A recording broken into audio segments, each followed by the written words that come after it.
Hello दोस्तों, आप सभी का स्वागत है आपके अपने आजाद ग्लोबल इंस्टीट्यूट यूट्यूब चैनल पर। जैसे कि आप सभी को पता है कि डेली की तरह इस क्लास में करंट अफेयर्स के 10 क्वेश्चन पढ़ने वाले हैं, जो प्रश्न सभी परीक्षाओं के लिए अति महत्वपूर्ण है।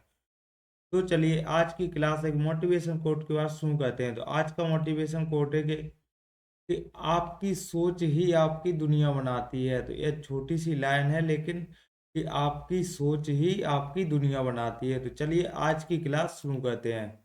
आज की क्लास का पहला क्वेश्चन है, हाल ही में यूएसए के 50वें उपराष्ट्रपति के रूप में किसने शपथ ली है? तो अभी हाल ही में उपराष्ट्रपति के रूप में शपथ ली है, या यूएसए के 50वें क्रम के उपराष्ट्रपति है। जो किसने शपथ ली है? जेडी वेंस ने अभी हाल ही में शपथ ली है। तो यह यूएसए के बारे में देखते हैं। तो यूएसए के अभी हाल ही में कुछ दिन पहले 47वें नंबर के राष्ट्रपति जो 20 जनवरी को डोनाल्ड ट्रंप ने शपथ ली थी, जो रिपब्लिकन पार्टी से संबंधित हैं। और इनको शपथ किसने दिलाई थी? तो जे जॉन रॉबर्टसन, जो यूएसए के मुख्य न्यायाधीश के पद पर हैं। तो अभी हाल ही में 50वें नंबर के उपराष्ट्रपति ने भी शपथ ली है, जो कौन है? जेडी बेसी है। से जेडी बेंस कहा जाता है, और यह सबसे युवा उपराष्ट्रपति भी है। तो इसे फैसला लेने वाले फैसला देखते हैं, डोनाल्ड ट्रंप के राष्ट्रपति बनने पर इन्होंने कौन कौन से फैसले लिए हैं तुरंत। तो कौन कौन से फैसले हैं? तो मैक्सिको की खाड़ी का नाम बदलकर इन्होंने अमेरिका की खाड़ी करने का फैसला लिया है। और माउंट डेनाली, जो कि अलास्का यूएसए में स्थित है, यह नॉर्थ अमेरिका की सबसे ऊंची चोटी है। तो माउंट डेनाली का नाम बदलकर इसे माउंट मैकिनले नाम रखने का फैसला लिया है। और पनामा नहर का नियंत्रण करने का फैसला लिया है। और दो ही लिंग होंगे, यानी या तो मेल होगा या फीमेल। यूएसए में दो ही लिंग होंगे, इसका फैसला डोनाल्ड ट्रंप ने अभी हाल ही में किया है। और डब्ल्यूएचओ से हटने का भी फैसला डोनाल्ड ट्रंप ने लिया है। तो चलिए नेक्स्ट क्वेश्चन पे चलते हैं, क्वेश्चन नंबर 2। तो हाल ही में फोर्ब्स की बिलियनर सूची सन 2025 में किसे शीर्ष स्थान मिला है? तो अभी हाल ही में फोर्ब्स की सूची में किसे शीर्ष स्थान मिला है? तो एलोन मस्क को शीर्ष स्थान मिला है। तो इसे बिलियनर सूची में फोर्ब्स में इसी तरह पहला स्थान एलोन मस्क का है, जो 434 बिलियन डॉलर की संपत्ति के सबसे अमीर व्यक्ति हैं। वह स्पेस एक्स कंपनी के मालिक हैं, तथा टेस्ला कंपनी और ट्विटर कंपनी के भी मालिक यही एलोन मस्क हैं। इसे DOGE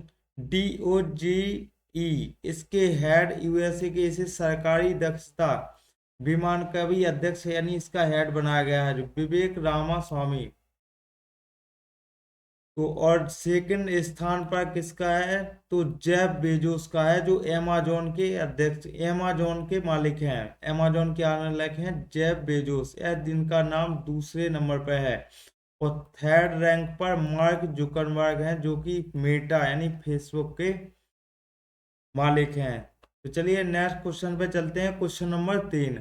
हाल ही में वर्ल्ड मॉन्यूमेंट फंड ने पहली बार किसे जोखिम वाली जगहों की सूची में शामिल किया गया है? तो हाल ही में मॉन्यूमेंट्स फंड ने पहली बार किसे जोखिम वाली जगहों में शामिल किया गया है? वह है चंद्रमा। तो चंद्रमा को जोखिम वाली जगह में शामिल किया गया है।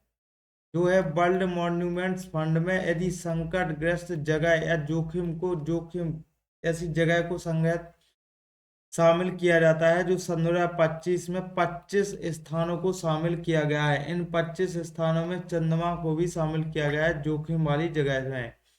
जैसे पहला देख लेते हैं, जैसे चंद्रमा यानी मून, इस पर पहला कदम नील आर्मस्ट्रॉन्ग और ब्रज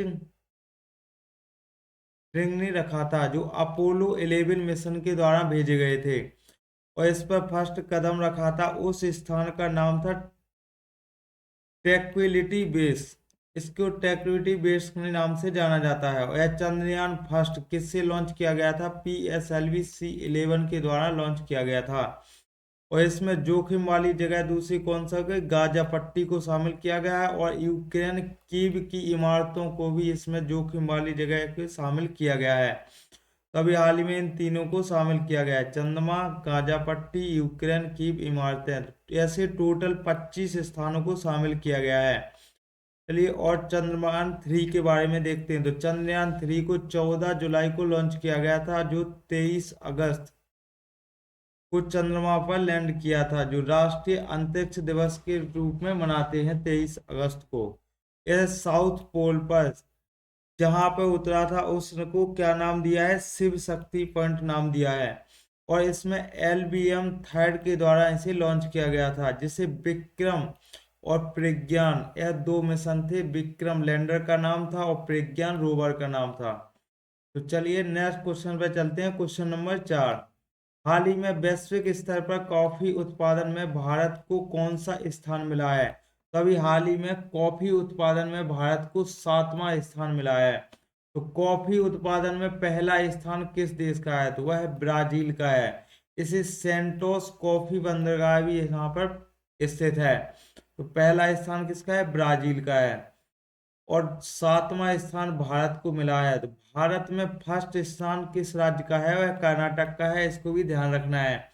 और भारत में कॉफी का पहला पौधा इसे बाबा बूदान की पहाड़ी यानी कर्नाटक में स्थापित किया गया था। इसकी किस्में कौन कौन सी पाई जाती हैं कॉफी की भारत में? तो यह अरेबिका और रोबस्टा किस्में भारत में पाई जाती हैं।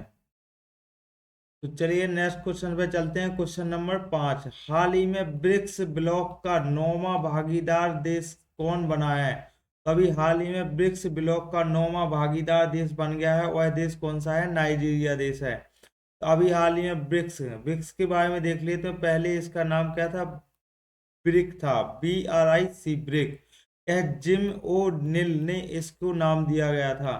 इसको नाम दिया था जिम ओ निल के द्वारा दिया गया था, और कहा था कि यह उभरती अर्थव्यवस्था वाले देश हैं। तो इसकी फर्स्ट बैठक सन 2009 में एकिंटबर्ग एकिंटबर्ग रूस में हुई थी। इसे एकिंटबर्ग रूस में हुई इसकी पहली बैठक हुई थी। और इसके बाद सेकंड बैठक सन 2010 में जोहान्सबर्ग साउथ अफ्रीका में इसकी बैठक हुई थी। तो साउथ जोहान्सबर्ग में साउथ अफ्रीका को इसमें शामिल कर लिया गया था, जब से इसका नाम हो गया था ब्रिक्स। और इसकी अभी वर्तमान में बैठक सन 2024 की बैठक कजान शहर रूस में की गई थी, जिसमें 4 देशों को शामिल किया गया था। तो वह 4 देश कौन कौन से हैं? मिस्र, ईरान, इथोपिया और यूएई। इस ब्रिक्स में शामिल होने वाले 4 देश हैं। सन 2024 की बैठक में इन्हें शामिल किया गया था। और 10वां देश कौन सा है शामिल होने वाला? वह इंडोनेशिया है। और अभी हाल ही में 9वां भागीदार देश कौन बन गया है? तो यह नाइजीरिया है। तो यह भागीदार देश कौन सा है? नाइजीरिया। और 10वां सदस्य की सदस्यता लेने वाला देश है इंडोनेशिया। तो चलिए नेक्स्ट क्वेश्चन पे चलते हैं। क्वेश्चन नंबर 6, तो हाल ही में 72 फीट की देश की सबसे ऊंची हनुमान प्रतिमा का उद्घाटन कहाँ हुआ है? अभी हाल ही में हनुमान प्रतिमा का उद्घाटन हुआ है। यह हनुमान प्रतिमा कितनी ऊंची है? 72 फीट ऊंची है। तो इसका अनावरण कहाँ पर किया गया है? बेंगलुरु में किया गया है। यह भगवान की हनुमान प्रतिमा है, जो 72 फीट ऊंची है। 480 टन इसका वजन है, और इसे देश की सबसे ऊंची प्रतिमा है। इसका अनावरण बेंगलुरु में किया गया है। यह अयोध्या कोंडारम मंदिर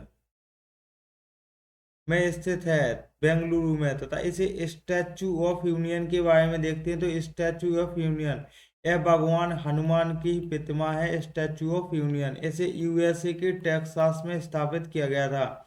और स्टैचू ऑफ ट्रस्ट के बारे में बताते हैं। तो यह एक विश्वास स्वरूपम के नाम से जानी जाने वाली प्रतिमा है, जो महादेव की प्रतिमा है। इसे नाथ द्वारा राजस्थान में स्थित है। और स्टैचू ऑफ सोशल जस्टिस, इसे विजयवाड़ा में भीमराव अंबेडकर की प्रतिमा स्थापित की गई थी। स्टैचू ऑफ पीस, यह पाली राजस्थान में स्थित है। स्टैचू ऑफ इक्विलिटी, यह रामानुजन की प्रतिमा है, जो हैदराबाद के तेलंगाना में स्थापित की गई थी। चलिए नेक्स्ट क्वेश्चन पे चलते हैं। क्वेश्चन नंबर 7 है कि हाल ही में NTT लॉकर किसने लॉन्च किया है? तो अभी हाल ही में एनटीटी लॉकर लॉन्च किया गया है। इलेक्ट्रॉनिक्स और सूचना प्रौद्योगिकी मंत्रालय के द्वारा अभी हाल ही में एनटीटी लॉकर लॉन्च किया गया है। जैसे कि पहले अभी डीजी लॉकर लॉन्च किया गया था, डीजी लॉकर का ही एनटीटी लॉकर इस मंत्रालय ने अभी लॉन्च किया गया है। तो एनटीटी लॉकर यह बिजनेस डॉक्यूमेंट को सुरक्षित करने के लिए इसे लॉन्च किया गया है। यह माइटी मंत्रालय यानी इलेक्ट्रॉनिक्स मंत्रालय के द्वारा इसे लॉन्च किया गया है, इसे ई गवर्नेंस को बढ़ावा देने के लिए। चलिए नेक्स्ट क्वेश्चन पे चलते हैं, क्वेश्चन नंबर 8। तो हाल ही में हिंद महासागर के रिम एसोसिएशन का महासचिव किसे नियुक्त किया गया है? तो हाल ही में रिम एसोसिएशन का महासचिव संजीव रंजन को नियुक्त किया गया है।